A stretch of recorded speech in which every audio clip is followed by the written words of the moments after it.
Médecin alerte. Cette habitude quotidienne peut faire grimper rapidement votre tension artérielle. Vous êtes-vous déjà réveillé en pleine nuit avec cette sensation de battement dans vos tempes? Cette douleur sourde qui pulse au rythme de votre cœur, comme si quelque chose cherchait à sortir de votre crâne? Ou peut-être avez-vous ressenti cette angoisse en voyant les chiffres sur le tensiomètre grimper inexorablement, tandis que votre médecin fronce les sourcils avec inquiétude? Je connais intimement cette peur qui devient une compagne quotidienne. Cette vigilance constante qui vous oblige à vérifier votre tension plusieurs fois par jour, à transporter vos médicaments partout, à éviter certains moments de joie en famille par crainte que l'émotion ne fasse travailler votre cœur trop intensément. L'hypertension ne vole pas seulement notre santé. Elle dérobe notre paix intérieure, notre sentiment de sécurité, notre liberté. Et le plus frustrant dans tout cela, c'est d'entendre toujours les mêmes recommandations génériques. Réduisez le sel, perdez du poids, prenez vos médicaments régulièrement, comme si tout était aussi simple, n'est-ce pas?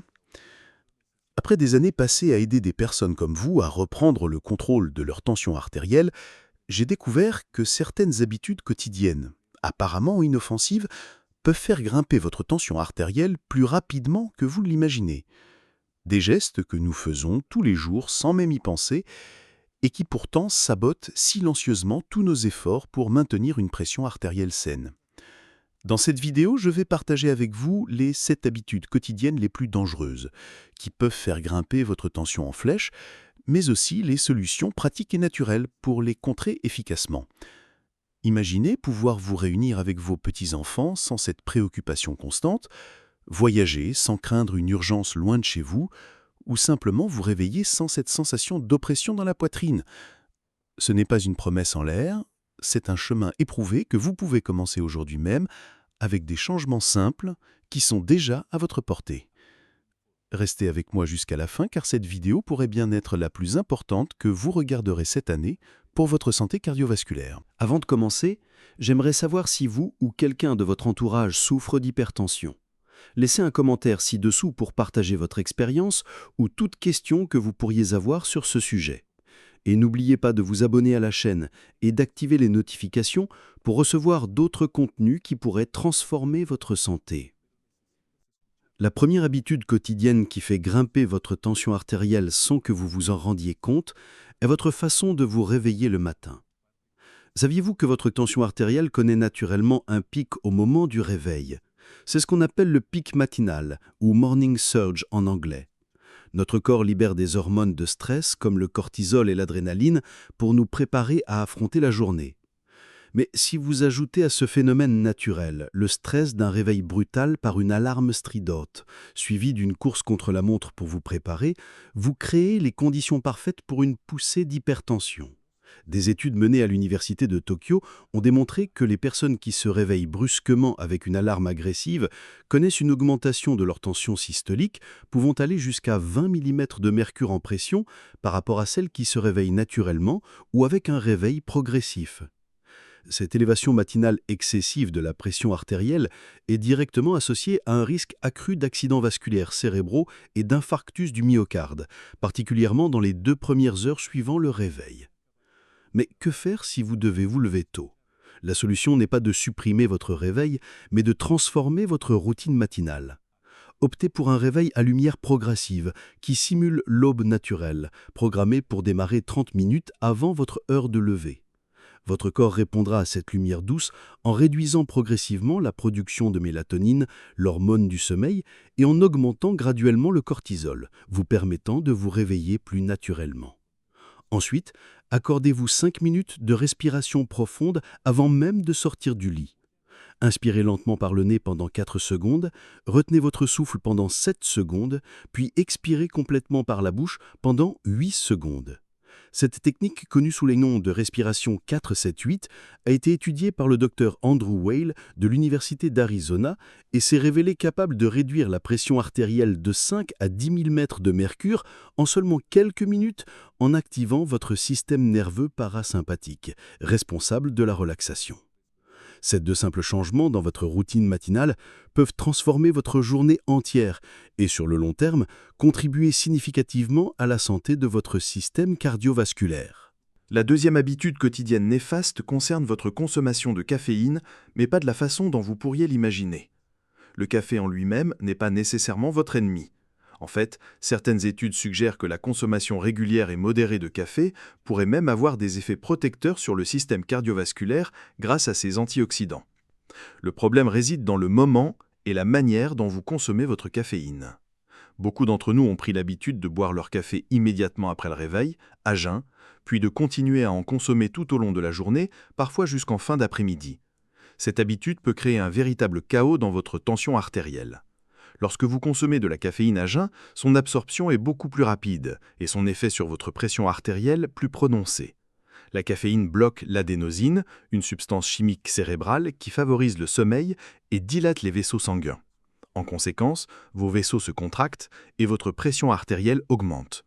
Une étude publiée dans le Journal of Hypertension a montré que la consommation de caféine à jeun pouvait augmenter la tension systolique de 8 à 12 mm de mercure et la tension diastolique de 5 à 7 mm de mercure pendant plusieurs heures.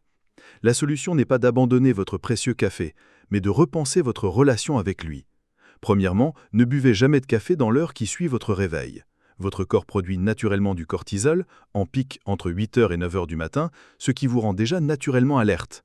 Ajouter de la caféine à ce moment crée une surcharge inutile pour votre système cardiovasculaire. Attendez au moins 1 heure après votre réveil, et surtout ne prenez jamais de café à jeun. Consommez d'abord un petit déjeuner contenant des protéines et des fibres, ce qui ralentira l'absorption de la caféine et atténuera son impact sur votre tension. Deuxièmement, établissez une heure limite pour votre dernière tasse de café ou de thé.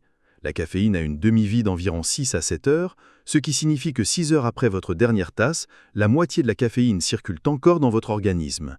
Pour la plupart des gens, cela signifie éviter toute caféine après 14 heures afin de permettre à votre corps de se débarrasser complètement de la caféine avant l'heure du coucher. Une mauvaise qualité de sommeil est directement liée à l'hypertension et la caféine consommée tard dans la journée est souvent le coupable invisible d'un sommeil perturbé. Je voudrais faire une pause un instant pour vous poser une question importante. Quand a été la dernière fois que quelqu'un s'est vraiment intéressé à votre vécu quotidien avec l'hypertension? Pas seulement aux chiffres sur votre carnet de santé, mais à ce que vous ressentez en vivant avec cette condition jour après jour. Nombreux sont ceux qui me confient en privé à quel point ils se sentent isolés, comme si personne ne comprenait vraiment le poids constant qu'ils portent, cette peur silencieuse qui accompagne chaque battement de cœur.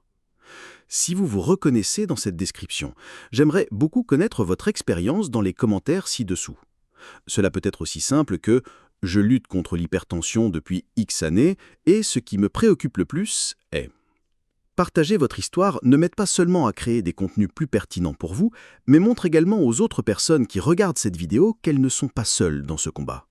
Parfois, savoir que quelqu'un d'autre vit la même situation apporte déjà un immense soulagement. Et qui sait, votre témoignage pourrait être exactement ce dont quelqu'un avait besoin aujourd'hui pour retrouver espoir. Maintenant, continuons notre conversation sur la façon dont nous pouvons transformer cette réalité ensemble. La troisième habitude quotidienne qui fait grimper votre tension artérielle concerne votre consommation de sel, mais pas de la manière dont votre médecin vous l'a probablement expliqué. Bien sûr, nous savons tous que trop de sodium peut augmenter la rétention d'eau, augmentant ainsi le volume sanguin et par conséquent la pression exercée sur les parois de vos artères. Mais ce que la plupart des médecins ne mentionnent pas, c'est que le problème n'est pas tant la quantité totale de sodium que vous consommez, mais plutôt le ratio sodium-potassium dans votre alimentation. Le potassium agit comme un antagoniste naturel du sodium, aidant votre corps à l'éliminer par les urines et à relaxer les parois des vaisseaux sanguins. Des recherches publiées dans le New England Journal of Medicine ont démontré qu'un ratio sodium-potassium élevé est un meilleur prédicteur de risque cardiovasculaire que la seule consommation de sodium. L'être humain a évolué en consommant environ 10 fois plus de potassium que de sodium, mais notre alimentation moderne a complètement inversé ce ratio. Aujourd'hui, nous consommons en moyenne 3 fois plus de sodium que de potassium. Cette inversion est l'une des principales causes d'hypertension dans nos sociétés modernes. Mais voici le problème. L'habitude quotidienne qui aggrave vraiment ce déséquilibre n'est pas tant la salière sur votre table, mais votre dépendance aux aliments transformés et aux repas pris à l'extérieur. Ces aliments sont non seulement chargés en sodium, mais également pauvres en potassium. Un simple sandwich acheté dans un commerce peut contenir jusqu'à 1500 mg de sodium, soit plus de la moitié des apports journaliers recommandés, tout en fournissant à peine 300 mg de potassium. La solution n'est pas seulement de réduire votre consommation de sel, mais d'augmenter drastiquement votre consommation d'aliments riches en potassium. Les bananes sont souvent citées comme source de potassium, mais elles sont loin d'être les meilleures. Les pommes de terre, par exemple, contiennent 2 fois plus de potassium qu'une banane. Les légumes à feuilles vertes comme les épinards et le chou frisé, les légumineuses comme les haricots blancs et les lentilles, ainsi que les avocats sont tous d'excellentes sources de potassium. Essayez d'incorporer au moins 5 portions de ces aliments chaque jour. Une étude réalisée à l'université de Harvard a montré qu'augmenter sa consommation de potassium de 1000 mg par jour pouvait réduire le risque d'hypertension de 20%. Cette augmentation équivaut simplement à ajouter 2 pommes de terre ou une grande portion d'épinards à votre alimentation quotidienne.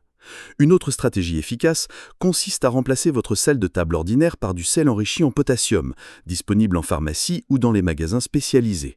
Ces substituts remplacent une partie du chlorure de sodium par du chlorure de potassium, améliorant ainsi votre ratio sodium-potassium à chaque utilisation. La 4e habitude qui affecte négativement votre tension artérielle est directement liée à votre posture au quotidien. Dans notre monde moderne, la plupart d'entre nous passons une grande partie de notre journée assis, que ce soit devant un ordinateur, derrière un volant ou devant la télévision. Cette sédentarité prolongée a un impact direct sur notre tension artérielle, et ce de plusieurs façons.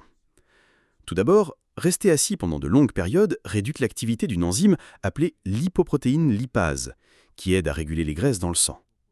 Cette réduction entraîne une augmentation des triglycérides et du cholestérol LDL, 2 facteurs qui contribuent au développement de l'athérosclérose, le durcissement et le rétrécissement des artères qui mènent à l'hypertension.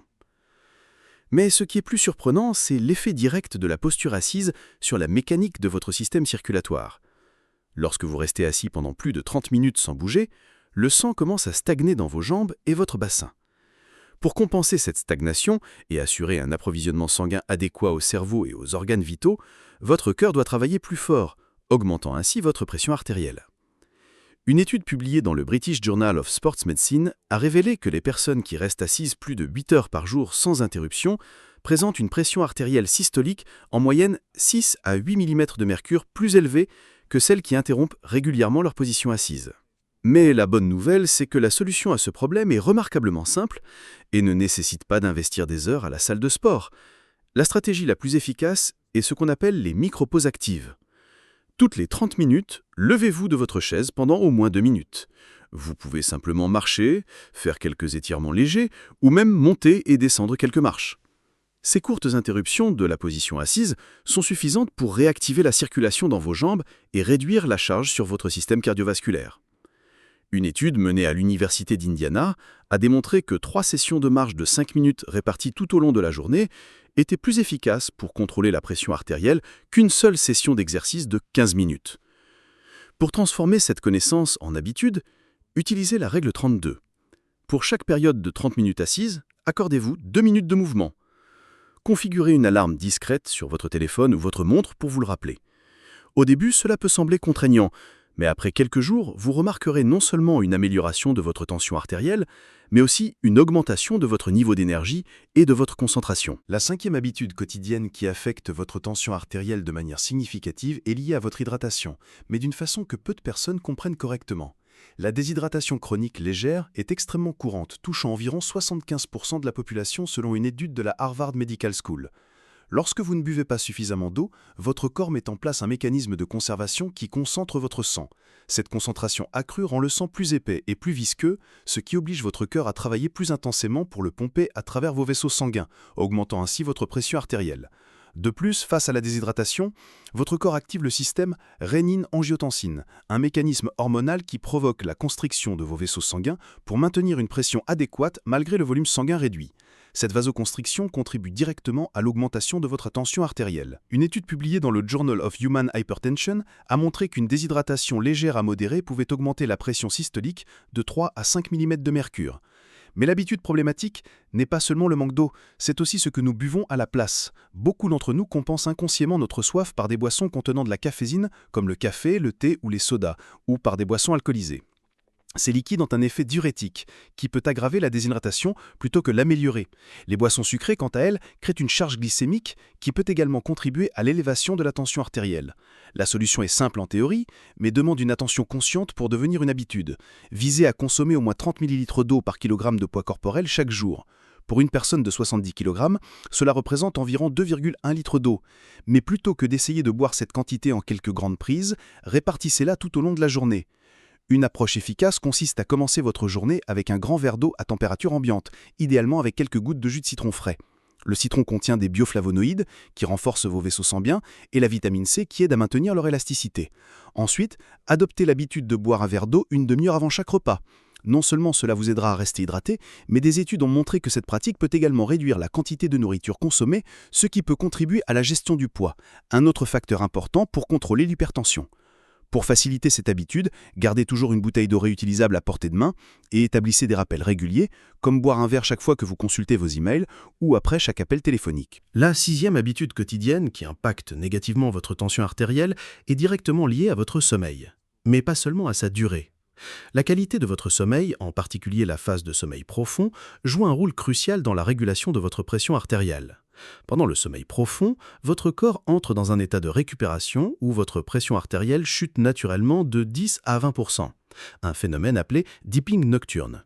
Cette baisse nocturne est essentielle pour la santé de votre système cardiovasculaire car elle permet à vos vaisseaux sanguins de se reposer et de se régénérer. Des recherches publiées dans le journal Hypertension ont démontré que les personnes qui n'expérimentent pas cette baisse nocturne, appelée non-dippers, présentent un risque d'événements cardiovasculaires 2 à 3 fois plus élevé que les dippers normaux. Mais l'habitude problématique que beaucoup d'entre nous avons développée est l'exposition aux écrans avant le coucher. La lumière bleue émise par nos smartphones, tablettes, ordinateurs et téléviseurs supprime la production de mélatonine, l'hormone qui régule notre cycle veille-sommeil. Cette perturbation hormonale retarde l'endormissement et réduit la qualité du sommeil profond, compromettant ainsi le dipping nocturne de la pression artérielle. Une étude de la Northwestern University a montré que l'exposition à la lumière bleue dans les 2 heures précédant le coucher pouvait réduire la durée du sommeil profond de près de 30% et diminuer significativement l'ampleur de la baisse nocturne de la pression artérielle. La solution nécessite une discipline considérable dans notre monde hyperconnecté, mais les bénéfices pour votre tension artérielle en valent largement la peine. Établissez une zone sans écran d'au moins 1 heure avant votre heure de coucher prévue. Pendant cette période, évitez tous les appareils électroniques et optez plutôt pour des activités relaxantes comme la lecture d'un livre imprimé, l'écoute de musique douce, la méditation ou une conversation tranquille. Si vous devez absolument utiliser des appareils électroniques en soirée, investissez dans des lunettes bloquant la lumière bleue et installez des applications qui réduisent l'émission de lumière bleue sur vos appareils comme F.Lux pour les ordinateurs ou le mode nuit sur les smartphones. Une autre stratégie efficace consiste à créer un environnement optimal pour le sommeil profond. Maintenez votre chambre fraîche, idéalement entre 18 et 20 degrés Celsius, complètement sombre grâce à des rideaux occultants et silencieuse ou avec un bruit blanc constant si vous vivez dans un environnement bruyant. Des recherches ont montré qu'un environnement de sommeil optimisé peut augmenter le temps passé en sommeil profond de jusqu'à 25%, améliorant ainsi significativement le dipping nocturne de la pression artérielle. La 7e et dernière habitude quotidienne qui fait grimper votre tension artérielle est probablement la plus insidieuse, car elle est profondément ancrée dans notre mode de vie moderne. La gestion chronique du stress et les tempêtes émotionnelles non résolues. Chaque fois que vous vivez un moment de stress, que ce soit un embouteillage, un conflit au travail, ou même la simple vérification de vos emails, votre corps déclenche une cascade hormonale de cortisol et d'adrénaline. Ces hormones de stress provoquent une constriction immédiate de vos vaisseaux sanguins et une augmentation de votre rythme cardiaque, ce qui élève temporairement votre pression artérielle. Ce mécanisme de combat ou fuite était parfaitement adapté à nos ancêtres, qui devaient faire face à des dangers physiques occasionnels. Mais il devient problématique lorsqu'il est activé des dizaines de fois par jour. Une étude de l'Université de Californie a démontré que les personnes qui vivent dans un état de stress chronique présentent des niveaux de pression artérielle en moyenne 5 à 7 mm de mercure plus élevés que celles qui gèrent efficacement leur stress. Plus préoccupant encore, des recherches de la Yale School of Medicine ont révélé que les pics répétés de pression artérielle dus au stress peuvent, avec le temps, entraîner des changements structurels dans les vaisseaux sanguins, les rendant plus rigides et moins élastiques, ce qui conduit à une hypertension permanente. Mais le problème n'est pas tant le stress lui-même, qui est inévitable dans notre monde moderne, mais plutôt notre habitude de ne pas le gérer activement, Nous avons tendance à normaliser un état de tension permanente, à accumuler les émotions négatives sans les traiter et à négliger les pratiques qui permettraient à notre système nerveux de se réguler. La solution à cette habitude néfaste réside dans l'intégration de techniques de gestion du stress dans votre routine quotidienne, et non pas comme une activité occasionnelle. La méthode la plus efficace, selon une méta-analyse publiée dans le Journal of Alternative and Complementary Medicine, est la pratique régulière de la cohérence cardiaque. Cette technique de respiration simple consiste à inspirer pendant 5 secondes et à expirer pendant 5 secondes, créant ainsi un rythme de 6 respirations par minute. Pratiquer cette respiration pendant seulement 5 minutes 3 fois par jour a démontré une capacité à réduire la pression artérielle systolique de 5 à 15 mm de mercure en quelques semaines. Les moments idéaux pour ces sessions sont le matin au réveil, en milieu de journée et le soir avant de le coucher. Pour transformer cette pratique en habitude, associez-la à des activités que vous faites déjà régulièrement, comme juste avant de prendre votre petit déjeuner, pendant votre pause déjeuner et au moment de vous brosser les dents le soir. D'autres pratiques efficaces incluent la méditation de pleine conscience, qui peut être aussi simple que de porter toute votre attention sur vos sensations physiques pendant 10 minutes par jour, ou l'activité physique régulière qui permet de métaboliser les hormones de stress. L'important n'est pas tant la technique choisie que sa pratique régulière, transformant ainsi la gestion du stress d'une réaction occasionnelle en une habitude préventive quotidienne. En résumant ces 7 habitudes quotidiennes qui font grimper votre tension artérielle, nous voyons émerger un schéma clair. Notre mode de vie moderne crée un environnement parfait pour l'hypertension. Des réveils brutaux aux longues périodes assises, de la déshydratation chronique à l'exposition aux écrans avant le coucher, nos habitudes quotidiennes envoient constamment des signaux à notre corps pour maintenir une pression artérielle élevée. Mais la bonne nouvelle, c'est que chacune de ces habitudes peut être modifiée avec des interventions simples et accessibles. En transformant votre réveil avec une lumière progressive et quelques minutes de respiration profonde, en repensant votre consommation de caféine, en équilibrant votre ratio sodium-potassium, en intégrant des micro-pauses actives dans votre journée, en améliorant votre hydratation, en optimisant votre sommeil et en pratiquant régulièrement la cohérence cardiaque, vous pouvez créer un environnement interne qui favorise naturellement une pression artérielle saine. L'avantage de cette approche centrée sur les habitudes est qu'elle s'attaque aux causes profondes de l'hypertension, plutôt que de simplement masquer les symptômes, comme le font souvent les médicaments. Bien entendu, je ne suggère pas d'arrêter vos médicaments, qui restent essentiels pour beaucoup de personnes. Mais en complétant votre traitement médical avec ces changements d'habitude, vous pourriez constater une amélioration significative de votre tension, peut-être même suffisante pour que votre médecin réduise vos doses de médicaments avec le temps. N'oubliez pas que l'hypertension est rarement causée par un seul facteur, mais plutôt par l'accumulation de nombreuses petites habitudes qui, ensemble, créent un environnement propice à l'élévation de la pression artérielle. De la même façon, la solution ne réside pas dans un changement radical unique, mais dans la transformation progressive de plusieurs habitudes quotidiennes. Si vous êtes arrivé jusqu'ici, vous savez probablement à quel point il est difficile de vivre avec une tension artérielle incontrôlée. Cette préoccupation constante, ces médicaments aux effets secondaires parfois pénibles, ces restrictions qui semblent vous priver d'une partie de la joie quotidienne. Je tiens à ce que vous sachiez que vous n'êtes pas seul dans ce combat. Notre chaîne est née précisément de la volonté de créer une communauté de soutien pour des personnes comme vous, qui cherchent des alternatives naturelles et efficaces pour prendre soin de leur santé cardiovasculaire. Chaque semaine, nous partageons de nouvelles découvertes, des recettes simples qui aident à contrôler naturellement la tension, et nous répondons aux questions que les médecins n'ont souvent pas le temps d'expliquer pendant la consultation. Si ce contenu vous a semblé pertinent, envisagez de vous abonner à la chaîne et d'activer les notifications. Ainsi, nous pourrons avancer ensemble sur ce chemin vers une meilleure santé. Un pas à la fois, sans précipitation, mais avec la constance que votre cœur mérite. Je ne promets pas de miracle, mais je garantis des informations honnêtes, basées sur des recherches sérieuses et sur l'expérience de ceux qui ont déjà obtenu des résultats concrets. Prenez soin de vous, et j'espère vous retrouver dans la prochaine vidéo où nous poursuivrons notre conversation sur comment vivre mieux, même avec l'hypertension. Votre cœur vous remerciera pour chaque petit soin que vous lui accordez aujourd'hui. Rappelez-vous que chaque battement compte et que vous méritez de vivre pleinement, libéré de la peur constante liée à votre tension artérielle. À très bientôt pour de nouveaux conseils qui pourront transformer votre santé cardiovasculaire.